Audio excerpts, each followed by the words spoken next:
Oh, what a night. Recently, Hearindiana celebrated 50 years of helping kids, parents, and families dealing with hearing loss. With the help of therapy, technology, and teaching, Hearindiana supplies options, and no child is turned away due to an inability to pay.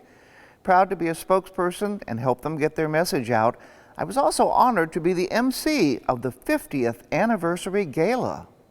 Well, I've been with the organization for 15 years, that's right, and I'm stepping away from Hearindiana and going back to private practice to work with deaf and hard of hearing kiddos. Okay, but you're also going to be a consultant.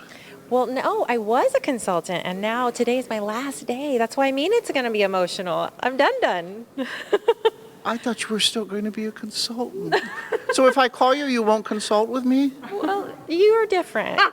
I will still take your calls. Okay. I'll be your personal consultant. That'll be my new job. Okay. And as a side note, this is the young lady that got me back into, she says, you need to get back into doing things. And I went out and did some speaking engagements for Hearindiana in 2009. And here we are today. So congratulations on all you've done. Thank you very much. Thanks again for being here. Okay. And now let's bring in the new CEO for Hearindiana. Motion her in here. This is Lisa Thornton. And Lisa, tell me a little bit about your background.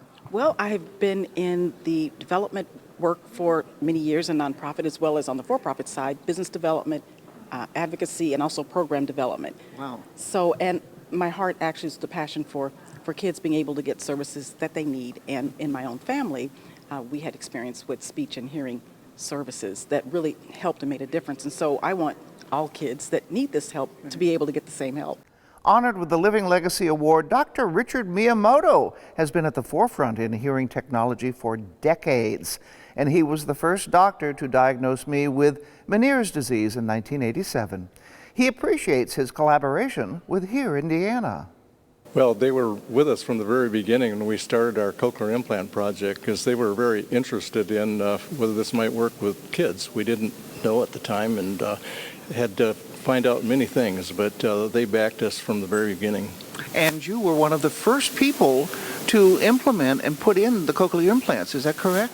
Yes, Dr. William House was the pioneer. He was my fellowship director, but he asked me to be with him as one of the co-investigators in the very first national clinical trial on cochlear implants. Wow.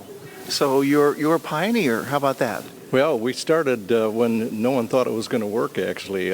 We didn't know how far it would go, but we knew there was something in there that had to be found out. Sally Tansell, who is one of the founders of Hearindiana, was also honored with a Living Legacy Award. Happy to announce this grand gala raised over $207,000 to help kids with hearing issues. To wrap up the night, we were entertained by Mandy Harvey. A few years ago, she was awarded the Golden Buzzer by Simon Cowell on America's Got Talent. She is deaf, but she doesn't let that get in the way of her dreams. Tell me what advice you would give to young people or their parents who are either deaf or hard of hearing. What do you suggest? Two things. One, for the family or parents, that the biggest gift of love that you can give is communication. Find the best way for your family member to be able to communicate with you and put in some work. It's the best thing that you can do. And two, for any person who is deaf or hard of hearing, you really don't have any other barrier other than not being able to hear. So don't be afraid to try things, even if that means that you fail the first time around. You're going to learn something, you're going to grow, you're going to be able to get back up and try again. And smile. And smile, 100%. And sing if you can. Well, you know, everybody gets to express themselves the way that they can. It's a pleasure to meet you. Thank you very much. So what a great night, and what a wonderful message of hope and courage to celebrate.